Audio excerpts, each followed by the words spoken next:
Boa noite a todos. Que a paz de Deus continue conosco, no nosso ambiente, nos nossos corações. O nosso irmão Cláudio vai cantar a música do nosso mentor Padre Germano, para a gente preparar o ambiente para a nossa prece inicial.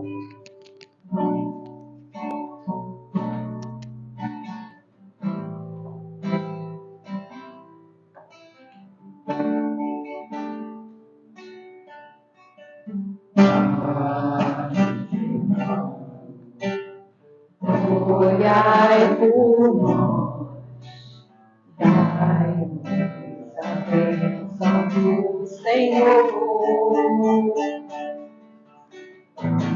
Padre Germano, olhai por nós, caminho do amor. Espírito simples, mas superior, sempre pronto pra nos amparar. Espírito vivo e fundamental, Padre, seu amor é imortal. Nosso SEAB é uma dádiva de luz e caridade, sempre em nome de Jesus. Padre Germano, nosso mentor, fonte de ternura e de amor. Padre Germano, nosso mentor, fonte de ternura e de amor.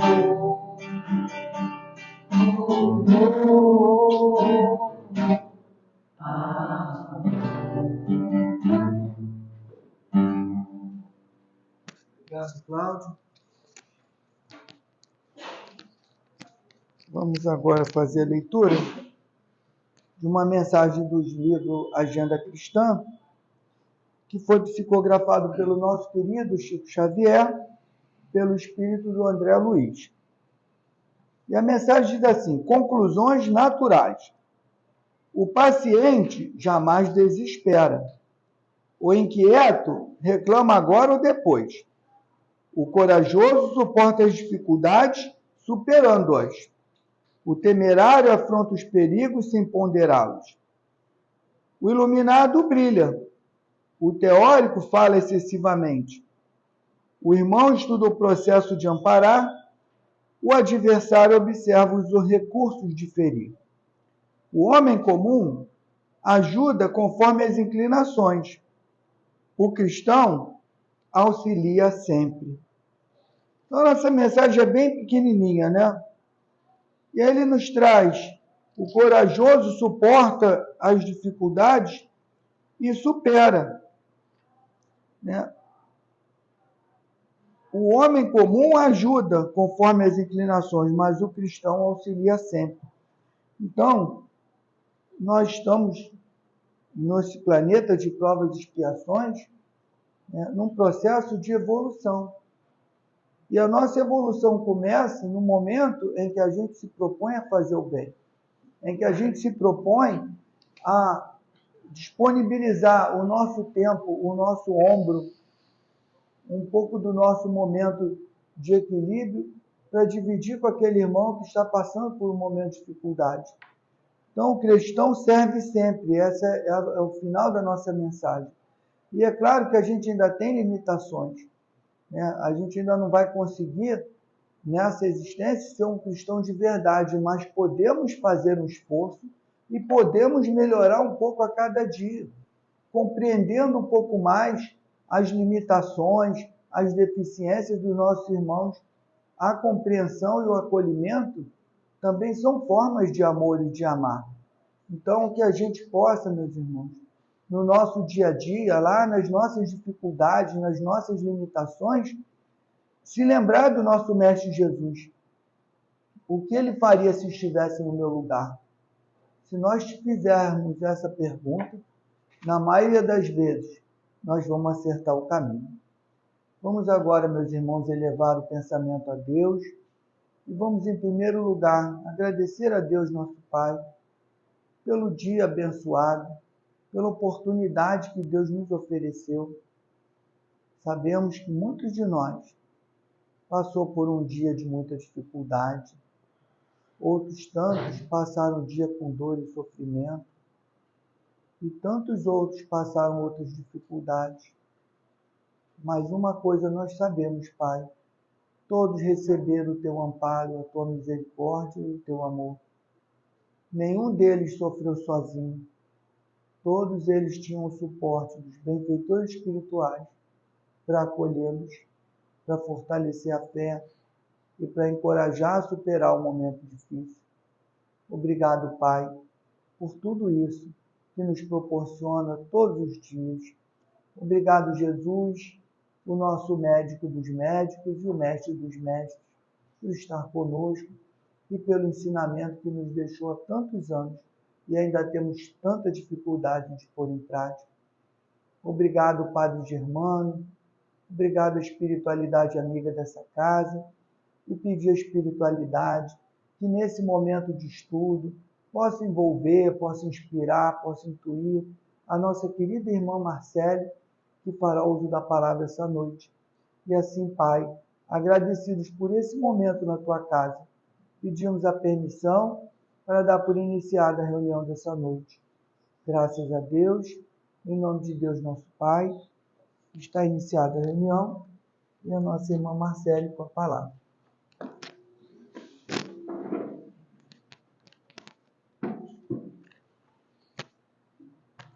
Boa noite, meus irmãos. Que a paz de Jesus esteja em nossos corações. Eu trouxe um tema, assim, um tanto quanto diferente, mas não menos importante, né? Que é a questão do ser espírita. E aí, a mensagem de abertura, ela já fez um paralelo, né? Porque eu acho que a palavra que resume o que foi falado na página de abertura é a transformação. E o ser espírita é um ser em transformação, um cristão espírita, né? Eu acho que é a palavra que resume a nossa trajetória enquanto espíritas e seres espirituais, é a transformação.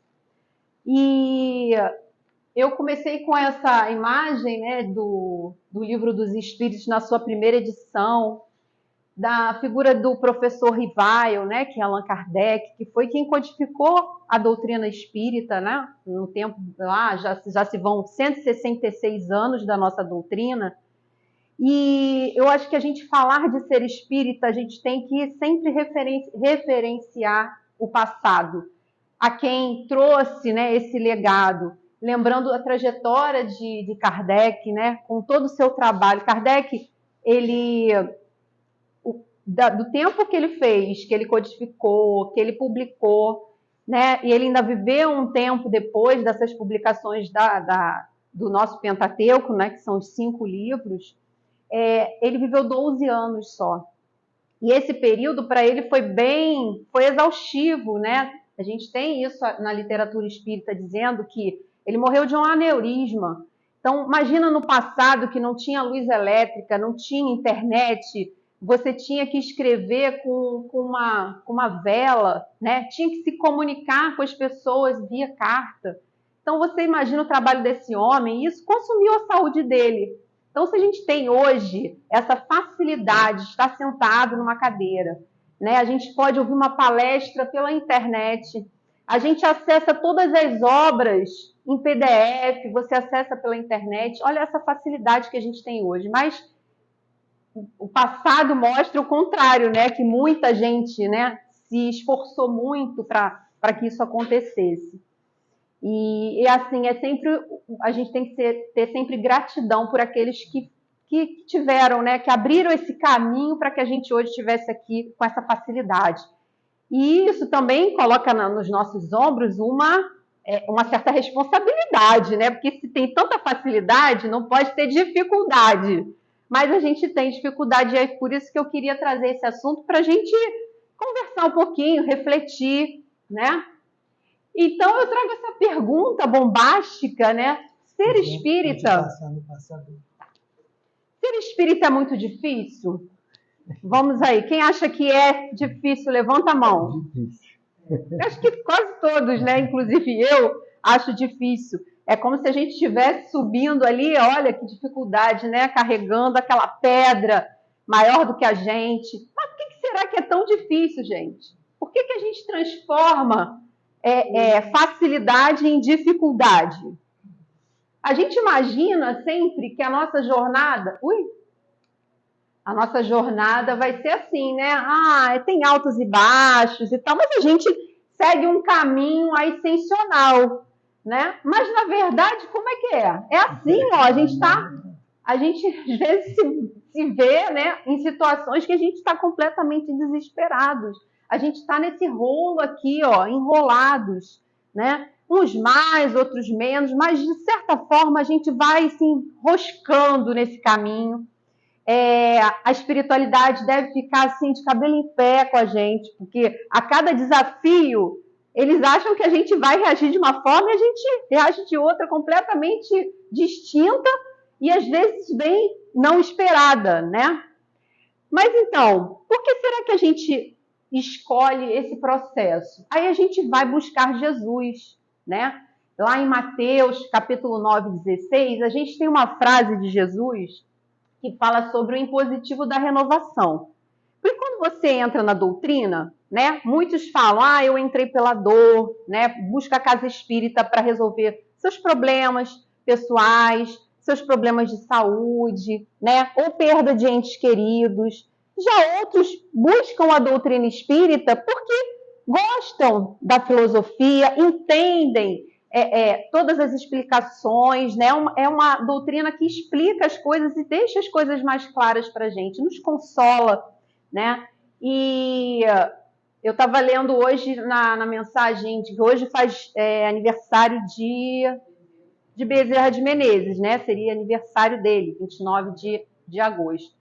E ele fala que o Dr. Bezerra de Menezes, que é o Allan Kardec brasileiro, né? Como se diz assim, ele recebeu a primeira edição de um amigo, né, do Livro dos Espíritos em 1879, eu acho, né, Kardec já tinha desencarnado, e aí ele leu aquilo rapidamente, aquele livro inteiro, e ele falou, gente, eu estou conhecendo uma filosofia nova, mas que para mim não tem nada de novo, porque todos esses conceitos e essas ideias, para mim, fazem completamente sentido e é como se eu já fosse espírita.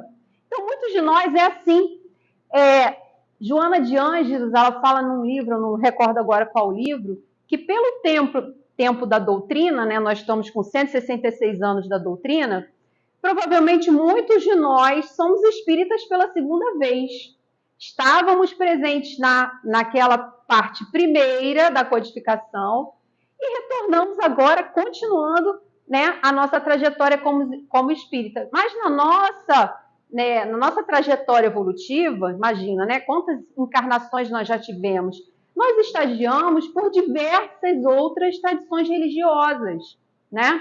Então a gente traz arraigado em nós muitos conceitos e crenças que estão dentro da gente e a gente nem imagina. E isso ajuda ou atrapalha, eu acho que mais atrapalha do que ajuda, a nossa questão quando a gente entra numa nova doutrina, quando a gente escolhe ser espírita, né? A gente tenta trazer aqueles velhos hábitos, né? A doutrina espírita, gente, ela não tem dogmas, ela não tem rituais, ela não tem um líder religioso. Ela é uma doutrina que nos expõe as questões e nos coloca na mão a responsabilidade. Isso talvez assuste mais as pessoas, porque você pode fazer tudo. Tudo te é lícito, mas será que tudo te convém? Como dizia Paulo de Tarso, né? E aí cria uma certa dificuldade, por isso que a gente se enrola daquele jeito. E aí Jesus fala o seguinte, que ninguém deita remendo de pano novo em veste velha, porque semelhante remendo rompe a veste e faz-se maior a rotura. Nem se deita vinho novo em odres velhos. Aliás, rompem-se os odres e entona-se o vinho, e os odres se estragam-se, mas deita-se vinho novo em odres novos, e assim ambos se conservam.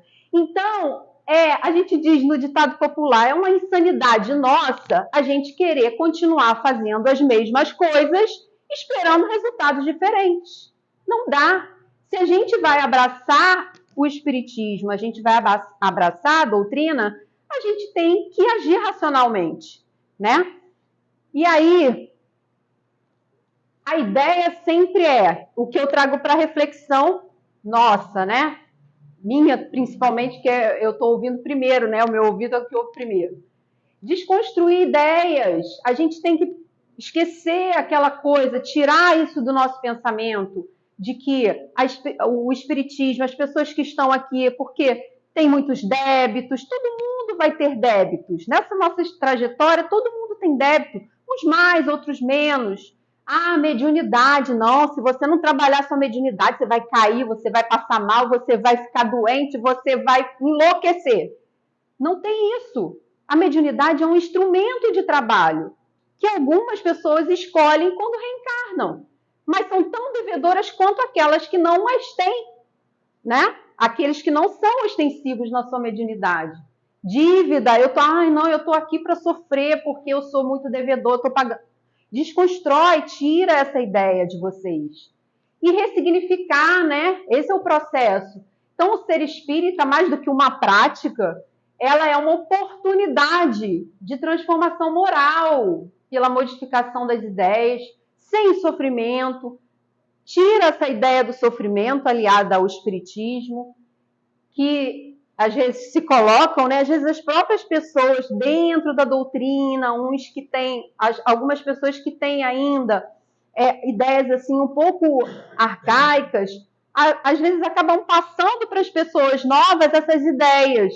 E aí acaba até às vezes afastando ou criando essas crenças nas pessoas dos quais elas não são verdadeiras ou até contribuem para esse problema dessas ideias confusas, dessas crenças. Bom, eu trouxe a imagem da metamorfose da borboleta, porque vocês imaginam que a transformação, né, esse processo de transformação do ser espírita enquanto verbo de ação, né, que não é um processo que está pronto, é um processo em construção, né? Essa transformação, a gente diz que não há uma transformação real se ela for forçada. Então ninguém pode trazer ninguém aqui forçado. Você não pode obrigar o seu parente, sua esposa, seu marido, seu filho. Não, você tem que ir porque o espiritismo é a salvação. Não vai ser, nem para todo mundo vai ser. Cada um está no seu tempo, no seu entendimento, né? Então você não pode forçar ninguém, né? E nunca basear esses argumentos em crenças de temor, de sofrimento, mas numa compreensão das leis naturais de Deus, né? E assim, essas leis apresentadas na doutrina, aprendidas e devidamente absorvidas, trazem paz e equilíbrio ao ser espírita. Então, se a gente, enquanto ser espírita, não se sente em paz, a gente tem que refletir. Algum problema tá. A gente está agindo. É claro que em determinados momentos da nossa vida, né, às vezes vem aqueles solavancos, né? Aí a gente é testado na nossa fé. Mas a gente tem que manter aquele equilíbrio e buscar na doutrina os artifícios, o amparo e ajuda para nos colocar nesse estado de paz interior, né? E ninguém evolui com medo de errar. Nunca se cobre uma postura sem erros. A gente vai errar nessa trajetória. Não existe ninguém perfeito. Os irmãos espíritas vão errar. E a gente tem que ter compaixão, solidariedade, ajudando o outro, não apontando o dedo ao outro, porque cada um também está no seu processo. Então, se você perguntar a lagarta se ela quer virar borboleta, provavelmente ela vai dizer que não, porque é doloroso para ela passar por isso. Mas para ela chegar a essa beleza aqui, ela tem que passar por esses processos aqui, né? De ficar dentro de um casulo, né? De ficar ali um tempo e depois virar uma bela borboleta, como se fosse o nosso processo de transformação dentro da nossa trajetória espírita. E aí, gente, se a gente for lá no Evangelho segundo o Espiritismo, tem o capítulo 20, que são os trabalhadores da última hora, né? Que é aquela passagem do trabalhador da vinha que recolhe lá, vai chamar para a vinha os trabalhadores. Então tem o trabalhador da primeira, da segunda, da terceira hora. E aí, nesse capítulo, né, na instrução dos espíritos, existe a instrução dos espíritos do Espírito Erasto, que foi um discípulo de Paulo de Tarso. E ele fala da missão dos espíritas. Então, essa parte aqui é muito, muito boa. E aqui eu vou falar para vocês rapidamente, né? Ele fala assim: novos apóstolos da crença revelada pelas vozes proféticas superiores, e de pregar o dogma novo da reencarnação e da elevação dos espíritos, segundo o bom ou mau desempenho de suas missões e a maneira por que suportaram as suas provas. Deixai de temores, as línguas de fogo estão sobre as vossas cabeças. Ó, verdadeiros adeptos do Espiritismo, vós sois os eleitos de Deus. Ide e pregai a palavra divina. É chegada a hora em que deveis sacrificar, olha essa parte. É chegada a hora em que deveis sacrificar os vossos hábitos, os vossos trabalhos, as vossas futilidades, a sua propagação. Ide e pregai, os espíritos elevados estão convosco. Por isso que é difícil, né, gente? A gente precisa abrir mão de determinadas coisas quando a gente entra no espiritismo, né? A gente vai passar por essas situações. E será que a gente está preparado para isso? E aí ele fala aqui, vou pular um pouquinho, senão a gente não vai ter tempo. Perguntareis então, se entre os chamados para o espiritismo muitos se transviaram, porque nesse caminho nem todo mundo vai chegar nesse processo ascensional, né, de conseguir essa transformação. Como reconhecer os que se acham no bom caminho? Eu acho que isso aqui é uma pergunta que todo espírita se faz. Como é que eu, depois de tantos anos, sei lá, quantos anos a gente está no espiritismo? Se a gente está no caminho certo, né? E aí ele fala, responderemos, podeis reconhecê-lo pelo ensino e a prática dos verdadeiros princípios da caridade, pela consolação que distribuem aos aflitos, pelo amor que dedicaram ao próximo, pela sua abnegação, pelo seu altruísmo. Podeis reconhecê-los finalmente pela vitória dos seus princípios, porque Deus quer que a sua lei triunfe e os que a seguem são os escolhidos que vencerão. Os que, porém, falseiam o espírito dessa lei para satisfazerem a sua vaidade, a sua ambição, esses serão destruídos. Palavra forte. Mas então, gente, o objetivo da doutrina, e eu acho que de toda casa espírita, por exemplo, qual é? Caridade, né? Esse é o nosso lema. Mas é sempre o quê? O acolhimento. Giovanni falou no início, acolhimento, consolo. Todo mundo que entra aqui quer ser acolhido, quer ser consolado, quer ter esperança. Então, esse deve ser a nossa bandeira. E se a gente tem isso dentro de nós, a gente está no caminho certo, tá? Bom, aí na segunda parte, eu trago para vocês uma coisa que eu gosto sempre, né? O Giovanni até lembra daqueles estudos que a gente fazia aqui do livro do André Luiz. Vou trazer algumas imagens para a gente fixar um pouquinho. Existe o nosso centro espírita, ele tem, né? Essa carinha aqui, as paredes, janelas, a gente tem os trâmites, né? O horário que a gente tem que seguir, a gente tem todas as atividades que a casa tem. E como é que se dá essas atividades que são paralelas, né, gente? A gente está aqui no plano material, mas existe o plano, a dimensão espiritual dessa casa, que acontece ao mesmo tempo. Ao mesmo tempo que eu estou falando aqui, existe todo um acontecimento antes, durante e depois, né? Então, eu vou trazer aqui para vocês um pouquinho do que acontece aqui, para a gente ter o entendimento da grandeza desse trabalho, que não é só nosso. Aliás, acho que a parte menor é nossa, mas a maior parte é feita pela espiritualidade. Então, a gente vai ver a dimensão espiritual da casa espírita. E eu trouxe aqui para vocês, isso tudo que eu trouxe aqui para vocês está nesse livro, Na Seara do Bem, que é pelo espírito de Antônio Carlos.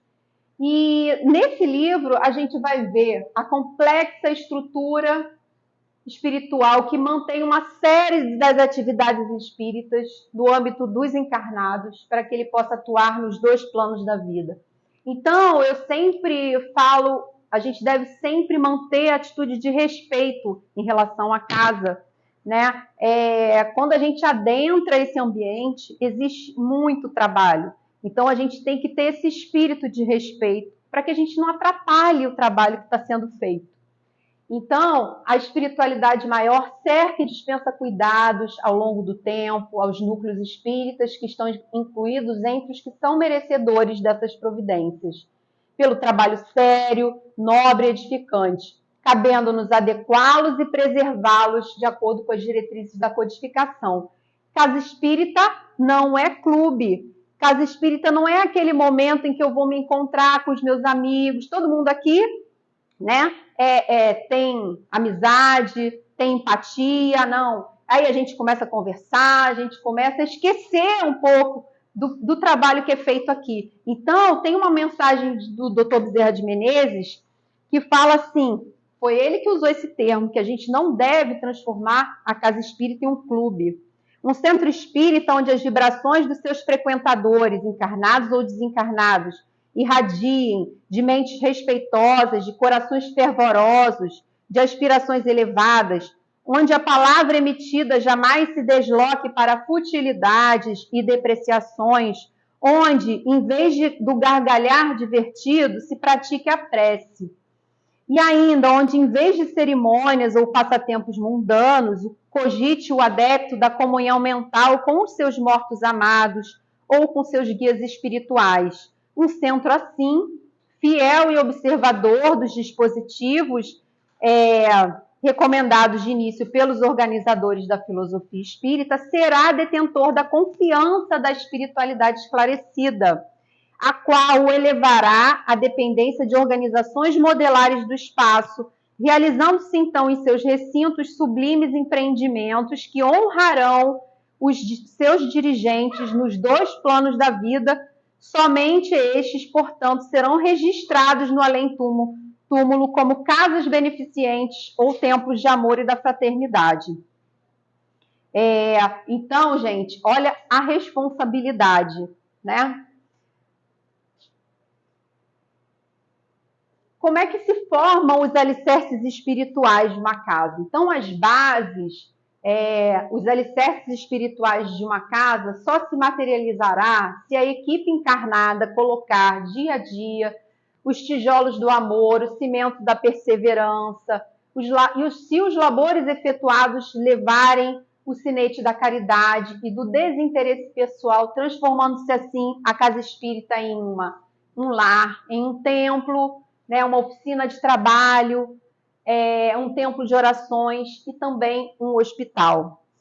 Reafirmamos que para isso não há necessidade de que a obra seja luxuosa, grandiosa. Ela pode ser uma casinha simples, despojada, de acordo com a realidade local, e ter uma atmosfera espiritual resplandecente. Então, não é o arcabouço material que faz dessa casa a sua grandeza espiritual, né? É tudo aquilo que a gente realiza aqui dentro.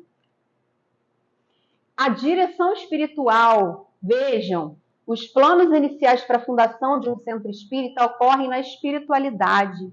Então, para essa casa estar aqui hoje, existia um planejamento para que ela existisse e um comprometimento de todos os que aqui já passaram. Alguns ficaram, outros se foram, mas todos se comprometeram de alguma forma a trabalhar aqui, né? Então, a gente, de certa forma, existe uma identidade Existe uma identidade do espírita para com aquela casa. Não quer dizer que ele possa mudar, né? Que às vezes a vida nos leva a outros caminhos, né? Você precisa se mudar, né? De bairro e tal, você acaba procurando outra casa. Mas, de certa forma, a gente tem uma ambiência espiritual com os mentores daquela casa, tá? Então, não podemos esquecer que aqueles que se reúnem para um labor dessa ordem não fazem por casualidade. Existem planificações da espiritualidade que antecedem, portanto, a reencarnação dos que irão laborar no plano físico. Por isso, é essencial que nos esforcemos para viver as diretrizes espíritas, a fim de que honremos o espiritismo não somente com os lábios, mas essencialmente com o coração, com o melhor de nós mesmos.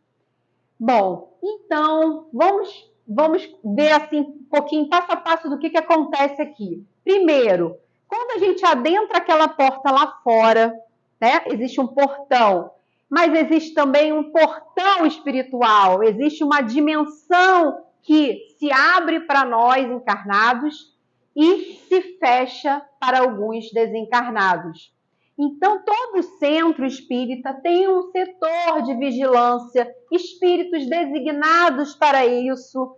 Então, eles fazem as nossas defesas magnéticas. O que eles fazem?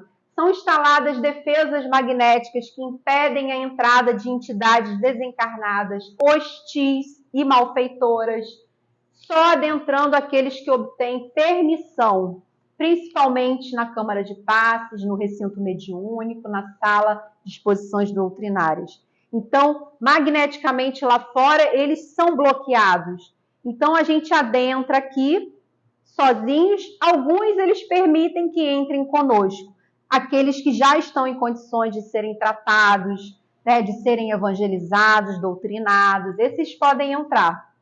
Então, esses recursos constituem as defesas espirituais do centro, podem ser intensificados, como é o caso, por exemplo, está descrito no livro da Dona Ivone Pereira do Amaral, Memórias de um Suicida. Quando, por exemplo, a Casa Espírita faz um trabalho com suicidas. Então, as reuniões para receber espíritos de suicidas, esse ambiente é muito mais, essa defesa magnética, ela é muito mais redobrada em função dos fluidos, adoecidos, né, de muito sofrimento desses irmãozinhos suicidas, tá? Mas existe esse recurso magnético de entrada. Bom, as equipes são especializadas, gente. Assim como a gente também aqui dentro da Casa Espírita, cada um desempenha a sua função, né? É uma equipe multidisciplinar, lá também é assim. E a gente não pode deixar de esquecer do atendimento fraterno. Então, toda Casa Espírita tem um atendimento fraterno. O que é o atendimento fraterno? Quando você chega aqui pela primeira vez, ou não só o que vem pela primeira vez, mas se você dá continuidade à sua a frequentar a Casa Espírita, ou até mesmo os médiuns da casa, os trabalhadores da casa, têm direito a ter um atendimento fraterno, que é aquele momento em que você senta com uma pessoa da casa que é mais experiente, né? E essa pessoa, ela senta num local com você, ela abre o evangelho, faz uma oração, ela recebe a inspiração e a presença de trabalhadores espirituais que vão a inspirar nessa conversa com o atendido, com o assistido. E nesse momento é o momento do acolhimento. É esse momento que você abre o seu coração, que você fala das suas problemáticas. E aí, gente, no atendimento fraterno, esse irmão ele não vai resolver seus problemas, porque esse irmão é um irmão encarnado que também tem os seus problemas. Mas ele pode, através da inspiração, receber as orientações e orientar você a algum trabalho da casa. Então, ele vai te direcionar para o trabalho do passe ou para o tratamento mediúnico, alguma coisa assim. E esse momento é importante. Então, vejam, o atendimento fraterno não é uma pessoa sozinha, é uma equipe também espiritual que acompanha. No setor da comunicação, gente, quando existe o trabalho do dia da mediunidade, né, o desenvolvimento da mediunidade, né, a equipe espiritual antes, ela prepara o ambiente, ela traz equipamentos, ela traz, por exemplo, isso aqui é uma tela fluídica, como se fosse uma televisão, que eles colocam aqui, né? Então, normalmente no trabalho mediúnico vai um espírito, né, vai ser incorporado no médium e o doutrinador vai dialogar com esse irmão. Então, muitas das vezes, esse espírito ele está tão inferiorizado, ele está tão cego, ele não enxerga a sua condição, que ele precisa ver, como se visse numa televisão, o seu passado, a sua vida, todos aqueles problemas que ele vivencia. Então, eles colocam essas telas para ajudar nesse intercâmbio, tá? A gente tem no atendimento fraterno, por exemplo, se a pessoa estiver com algum problema de saúde, né? Esse irmão ele pode ser intuído a falar para ele que ele precisa procurar um médico, né? E aqui também a equipe espiritual, vejam, ainda nem aconteceu o passe. Aqui no atendimento fraterno, a equipe espiritual já está atuando ali, né? Tratando aquela região enferma e esse irmão já está recebendo o tratamento. Se, por exemplo, adentrar, né? Se foi permitido que adentrasse uma irmã com um obsessor, com um espírito que a está atrapalhando, né? Olha aqui a equipe trabalhando, né? Enquanto ela está conversando, esses fluidos eles são separados, né? Porque esse irmão ele se imanta magneticamente com com o obsidiado, né? Então eles vão separar isso e esse irmão vai ser também tratado, né? Encaminhado. Gente, uma coisa interessante na questão da irradiação e preces, a gente tem por hábito chegar, colocar os nomezinhos nas caixinhas, né? Então eles falam o seguinte, quando a gente anota o nome na caixinha, pega a caneta para escrever o nome, já tem uma equipe especializada para isso. Do seu lado, você está escrevendo o nome, tem uma equipe já anotando aquele nome, não precisa do endereço, que o espírito não precisa de endereço. Bota só o nome e pensa mentalmente, olha, essa pessoa precisa disso, ou se for você mesmo, às vezes você quer botar seu próprio nome, não tem problema, tá? Porque existe uma equipe que também está trabalhando aqui agora, e se você botou lá seu nome e pensou naquele seu problema, tem alguém aqui, algum espírito que vai trabalhar esse problema para você, que vai te orientar, vai te inspirar, né? Então, assim, escreveu o nome, essa equipe já sai em busca de assistir aqueles irmãos que você coloca os nomezinhos na irradiação e na prece. Nas reuniões públicas, aqui o ambiente já foi magnetizado, então a psicosfera, por isso que a gente se sente bem aqui, né, gente? É outra história. Aqui existe uma psicosfera que foi trabalhada para que a gente aqui se sinta bem, se sinta em paz. Foi feita a triagem dos desencarnados, quem vai entrar, quem não vai entrar. Durante a palestra, olha que interessante, olha que responsabilidade para quem fala. Os espíritos falam que a nossa voz aqui ela é amplificada lá fora. Então, aqueles espíritos que estão lá fora, que foram bloqueados, né, eles escutam tudo que a gente está falando aqui. Então, olha a responsabilidade. De alguma forma, eles estão recebendo também a orientação, né?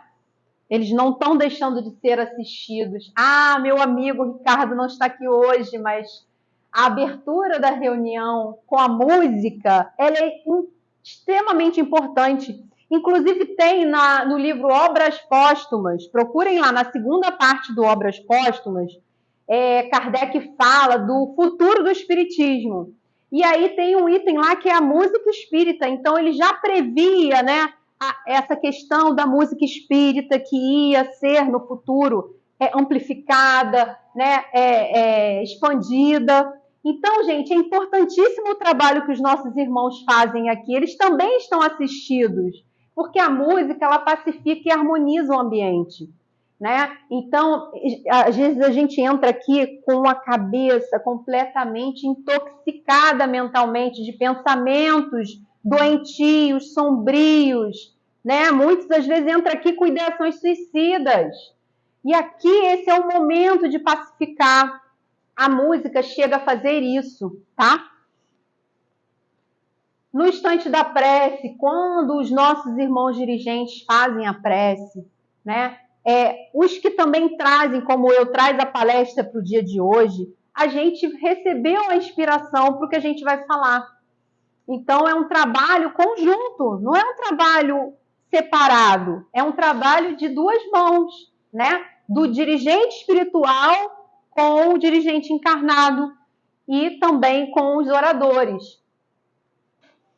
Na palestra pública, né, eles falam que grande é o amparo prestado aos presentes, mas eles também dizem que nem todos assimilam essas dádivas e benefícios, pois mantêm seus pensamentos nas preocupações diárias.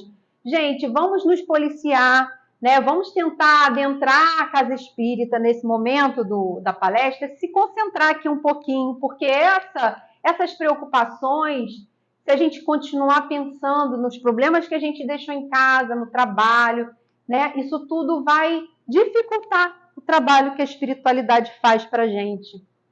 Então, eles falam, por exemplo, aqui alguns exemplos, né? Dessa irmã que durante a palestra ela está pensando o quê? Está pensando na briga que ela teve com o esposo. Essa senhora aqui, vocês estão vendo que existe aqui uma nuvem em volta dela, e eles falam que, os instrutores falando, né? Estão vendo ela sentada, pensando, só com pensamentos ruins. E ela cria essa psicosfera em torno dela que vai dificultar a ação dos espíritos superiores. Esse irmão aqui, por exemplo, ele dorme, mas ele dorme por uma indução mental de um obsessor que ficou lá fora. Eles podem fazer essa indução para quê? Para que você não preste atenção na palestra, né? Então, mais uma coisa para a gente orar e vigiar. Esse irmão aqui está pensando no trabalho, no dinheiro que ele quer ganhar. Então, às vezes, ele não está concentrado no que o palestrante está falando. Então, isso tudo são dificuldades. Esse irmão aqui dorme descansado, nem sempre, né? É uma indução mental dos obsessores. Pode dormir de cansaço mesmo. E aqui, por exemplo, isso que eu falei, quando você bota o nome, você coloca a sua intenção, esses irmãos estão do nosso lado, estão escutando os nossos anseios, as nossas dificuldades, e vão, por exemplo, essa irmã estava pensando no problema do filho, e ali eles vão sugerir, vão te dar ideias, né? Esse é o momento.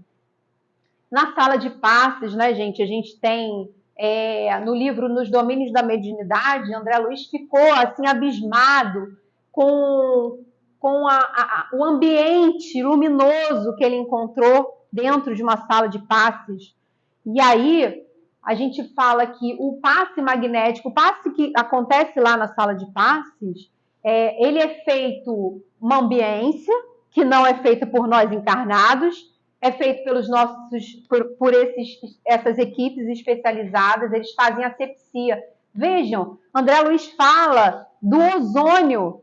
A ozonioterapia agora está sendo aprovada como um recurso, né, de prática integrativa para a questão de higienização de ambientes. E a espiritualidade, já trabalhava com ozônio há muito tempo. Então, são equipes que fazem essas defesas magnéticas. E, embora complexa, né, do outro lado, da nossa parte, eles falam que tem que ser simples. Não tem que ser complexa do nosso lado. A gente tem que fazer o simples para que as coisas aconteçam. Mas eles sempre chamam a atenção de que a gente deve se preparar, né, para laborar nesse mundo íntimo, para que as coisas aconteçam. E ter sempre uma frequência regular, né? A frequência irregular, a invigilância, são os grandes sabotadores dos trabalhos. E aí a gente vem com a palavra de Joana, chamando atenção, não atues esporadicamente como alguém descomprometido com a caridade fraternal.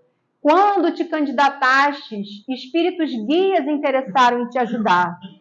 Se perseveras com responsabilidade, eles ampliam os seus recursos. Então, os nossos recursos são pequenos, mas se a gente tem boa vontade, né?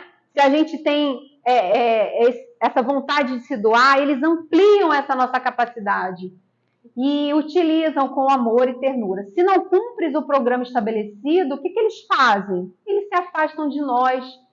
e a gente fica à mercê de outros espíritos frívolos, espíritos levianos, que não vão nos ajudar, que vão nos atrapalhar. Então, o passe é veículo de energias do céu para apaziguar as dores terrestres, não te esqueça disso.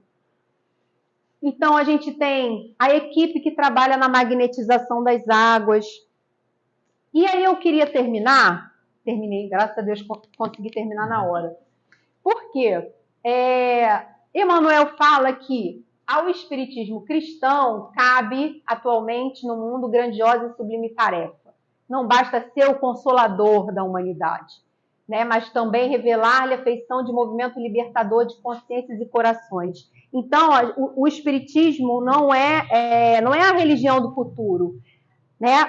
O espiritismo é o futuro das religiões, porque a gente já dialoga com conhecimentos em diversas áreas, gente, da ciência, da filosofia, de tudo a gente já tem. A gente vê dentro do meio espírita mesmo quantos palestrantes, quantas pessoas dedicadas. A gente tem, por exemplo, vou mostrar aqui um vídeo desse amigo aqui, que é o Rossandro Klingen, que boa parte de vocês, como espíritas, devem conhecer, que é ele é um psicólogo, né? Excelente, né, Giovana? Fala muito bem. A gente tem Dr. Paulo César Frutuoso na sua parte médica, falando de ectoplasmia, né? Dos fenômenos de cura. A gente tem o Haroldo Dutra, que é um juiz de direito. Então, a gente tem o espiritismo em suas várias vertentes. Então, como não ser o espiritismo ser o futuro das religiões? Porque a gente consegue dialogar com todos esses assuntos e isso traz para a gente o quê? Uma libertação de consciência. Isso que é o importante. Mas ele chama atenção e esse vídeo vai falar sobre isso. Porque a gente tem, como espírita, às vezes, aquela questão de que a gente quer ser o super-herói. A gente quer ser o super-homem ou a super-heroína. A gente quer ajudar muito, a gente quer fazer por todo mundo. Né? Isso às vezes claro que isso é uma qualidade, né? Não é um defeito, é uma qualidade. Mas nesse processo a gente vai às vezes se enrolando, porque nós somos humanos, nós espíritas somos humanos, somos falíveis e às vezes a gente esquece de cuidar de si mesmo, né? E aí se a gente não se cuida, como cuidar dos outros bem? E aí ele vai mostrar aqui isso pra gente. Eu não vou nem falar mais porque ele fala muito bem. E aí a gente vai ter agora deixa eu ver. Vamos escutar. Gera uma demanda para as casas espíritas em atendimento fraterno mediúnico de um sem número de pessoas com ligação suicida.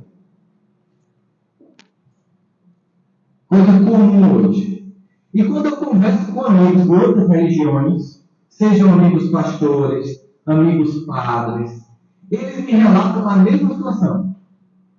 Uma busca frenética de pessoas, inclusive no ano passado, teve um pastor que se matou, um pastor muito conhecido no Brasil, e que deixou uma carta dizendo o seguinte, que ele cuidava de todo mundo, mas não cuidava dele. E é importante no movimento espírita, para nós que somos cuidadores e que precisamos de cuidar, que nós não tenhamos a arrogância de imaginar que a gente já está pronto só para ajudar. Nós todos precisamos de apoio. Nós precisamos criar um atendimento fraterno para os trabalhadores que atendem. Precisamos criar atendimento fraterno para os dirigentes das casas espíritas. Precisamos nos cuidar uns dos outros. Nós não podemos encarar a ideia de que se eu vou pedir atendimento fraterno, eu estou dando uma de evoluir no centro espírita. E se eu estiver me sentindo com um processo obsessivo também para colocar meu nome na minha mediúnica, eu vou revelar que eu estou falhando. E, para não me sentir queimado no meu centro espírita, procurar algum outro para me atender. Porque eu vejo acontecer isso com muita gente. Se eu dar palestra na casa espírita dela, ela começa a passar um processo obsessivo, está com crise familiar, mas eu sou palestrante, mas eu sou passista, mas eu sou presidente, eles vão pensar em mim, se eu sei que eu estou pedindo ajuda, aí o cara vai para outra cidade, ou para outra casa espírita, coloca meu nome mediúnica. Eu imagino que é como se o seu filho estivesse doente e fosse pedir ajuda na casa do vizinho. Porque acha que se for pedir ajuda ao pai e à mãe, vão perguntar, como assim, doente? Como assim? Você não pode adoecer. E aí nós percebemos muitas pessoas que, por não se cuidarem, não estão conseguindo cuidar. Eu já conheci algumas instituições espíritas, eu acho muito interessante dizer lá, que criaram uma reunião mediúnica para tratar o povo da casa. Até para evitar essa exposição, existe no mês uma reunião cujo objetivo é tratar os trabalhadores da casa. Que é uma forma da gente entender que saúde mental é o maior tesouro que a gente tem hoje. Cuidar do nosso psiquismo, da nossa interioridade, cuidarmos uns dos outros. Reconheceremos os espíritos por instruirmos em amados, reverendo Jesus, reconheceremos os espíritos por não se amarem. A gente está ficando no instruirmos e esquecendo do amar-vos. Lembrando que amai-vos e instruí-vos a ordem. Precisamos ser mais acolhedores uns com os outros. Precisamos ser mais carinhosos. Precisamos, de fato, poder falar o que a pessoa está passando. Percebemos hoje em dia que os pais, eles não percebem o que os filhos passam nas angústias deles. Percebemos que as pessoas, quando elas se matam, depois, as pessoas que estão junto dela vão fazer um exame de consciência e vão perceber que tinha um conjunto de sinais que foram dados, mas que você não viu. Ou, quando alguém não se mata, mas se afasta da casa espírita, muitas vezes ela pediu muita ajuda, muito socorro, mas você não deu. Será que nós somos agora um novo sacerdote levita que ignora a pessoa caída, deixando o samaritano cuidar? Será que entramos no ritualismo farisaico vazio, em que a gente não entende que o grande objetivo da casa espírita, primeiro, é cuidar dos membros da casa espírita? Que o grande assistido, primeiro, são as pessoas que estão lá. Porque essas pessoas bem assistidas, amadas, amparadas, suportadas, desenvolvidas, elas se habilitam para ajudar quem chega.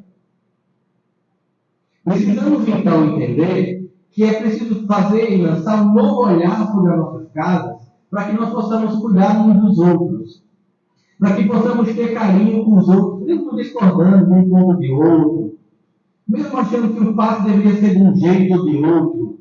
Vamos deixar de ser infantis, porque o que nos une é muito maior do que o que nos separa. Vamos entender que esses que estão cotidianamente são os que precisam de ajuda, porque são aqueles que recebem o convite do Mestre Jesus, eles que vos enviam como cordeiro em meio a lobos. Não na fragilidade de um cordeiro para a simplicidade do lobo, não. Mas na doçura e subserviência de um cordeiro para pegar o instintivo do lobo desobediente e tornar um seguidor do Evangelho. Mas para isso eu preciso estar bem. Eu preciso estar suportado. Eu preciso estar ancorado. Para isso eu preciso fazer isso na minha casa. Eu preciso estar bem. Eu preciso estar dando suporte e estar sendo suportado, ancorado. Eu não posso usar, por exemplo, o movimento espírita como subterfúgio de fuga por esse compromisso com a família. Eu não posso toda noite ir para a casa espírita abandonando as pessoas que precisam de mim. Isso é patológico. A quem você está abandonando para toda noite estar em atividade? Ou você está fugindo de você mesmo? Ou esqueceu que o primeiro compromisso é com a família? E só depois que esse compromisso é bem construído, bem construído, você pega o seu tempo, você constrói o compromisso com a grande família universal. Não adianta nós diminuirmos a estatística de morte por violência causada por terceiros, melhorar a estrutura social, criar um conjunto de instituições mais vigilantes com a sociedade e nos abandonarmos por dentro e como companheiros de jornada evolutiva. É preciso cuidarmos uns dos outros, porque o que é mais importante para evitar essa vulnerabilidade não é apenas, e é importante também, campanhas ou estruturas de acolhimento de quem está fragilizado, mas é acolhimento para que uns não se fragilizem, os que ainda não estão, já que é um momento histórico bem complicado, bem crítico, e aqueles que estão um pouco melhor têm uma estrutura para ajudar os mais frágeis, sem se envolver ou ficar junto com eles. Por isso, nesse momento, o que nós precisamos fazer enquanto movimento espírita é aproveitar e entender que a ajuda ela é mútua, a crise também nos afeta, nós não vivemos numa bolha social de eleitos e de salvos, Nós estamos no mesmo planeta, nos interessa a salvação de todos, nos interessa a saúde de todos, e é por isso que somos chamados, mesmo que sendo trabalhadores da última hora, na 1ª hora, para finalmente servir o Evangelho de Jesus. Muito obrigado pela atenção de todos vocês.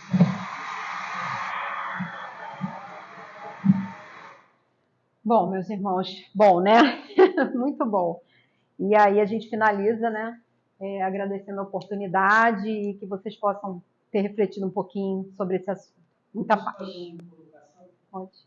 Meu nome é Lauro, como a gente está aqui, fui afastado da questão da pandemia, né?